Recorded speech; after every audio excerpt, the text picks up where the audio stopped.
Immigration rules తో మనోళ్ళకి ఎలాంటి ఇబ్బంది లేదంటున్నారు ప్రవాస భారతీయులు. తమ అభిప్రాయాలను V6 తో పంచుకున్నారు. ఎన్ఆర్ఐలు ఏమంటున్నారో వాయిస్ ఆఫ్ అమెరికాలో చూద్దాం. ఉన్న సిచ్యువేషన్ లో 130K అనేది everybody accept it's a very unreasonable or may not be practically implementable. That is why నేనైతే ఈ రోజు కూడా ఎక్కడైనా పని చేసుకుని బతకడానికి మనం రెడీగా ఉండి మనం అందరం కూడా కష్టపడతాం, హార్డ్ వర్క్ చేస్తాం, జీతాలు ఎగ్గొచ్చు తగ్గొచ్చు.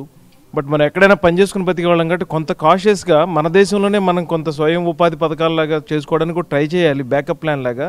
ఎప్పుడు ఇక్కడికే రావాలి, ఇక్కడే సెటిల్ అవ్వాలని అంటే వస్తే అదృష్టం బాగానే ఉంటుంది. బట్ భారతీయులు ఎక్కడికి వెళ్ళినా కష్టపడతారు, పనిచేస్తారు కాబట్టి వాళ్ళకి టెంపరీగా ఈ జీతాల వ్యత్యాసంలో H1B కొంచెం స్లో అయినప్పటికీ కూడా ఎప్పటికైనా మనం మేజర్ షేర్ తీసుకున్నాం కాబట్టి H1B వీసాల్లో కోటాలో మనకు మేజర్ ఇంపాక్ట్ ఉంటుంది, అది తప్పనిసరి. అయినా మన వాళ్ళందరూ ఇచ్చే అడ్వైస్ కోసం వెయిట్ చేయండి. బిల్స్ అన్నీ కూడా పార్లమెంట్లో ఇందాక RHCలో చెప్పినట్టు మీటింగ్లు ప్రెస్ కాన్ఫరెన్స్లో ఈ బిల్స్ అన్నీ కూడా బాగా డిస్కస్ చేస్తారు కాంగ్రెస్లో, and then only they will release it. So we have to wait and watch. Policy is good and be cautious.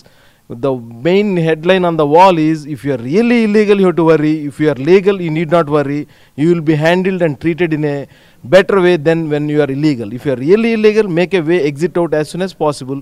Otherwise legal గా ఉన్న వాళ్ళకి వెయిట్ అండ్ వాచ్ పాలసీ కింద అంత బయటకు ఇప్పుడు చెప్పుకుంటున్నంత లెవెల్లో ఉండదని, ఒక మాదిరిగా డయామీడియా అప్రోచ్ లాగా బ్యాలెన్స్డ్ అప్రోచ్ తీసుకుంటుందని కాంగ్రెస్ ఆశిద్దాం.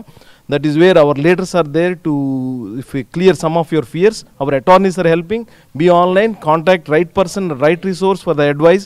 Don't be go by the fake news and WhatsApp messages without knowing who is doing it, what is doing it.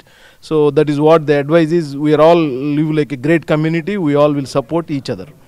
Hi friends, today I am here to say regarding the ban by US President regarding those 7 countries not to enter USA.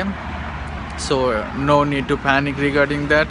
Just make sure that you stay legally here, so everything is going to be okay.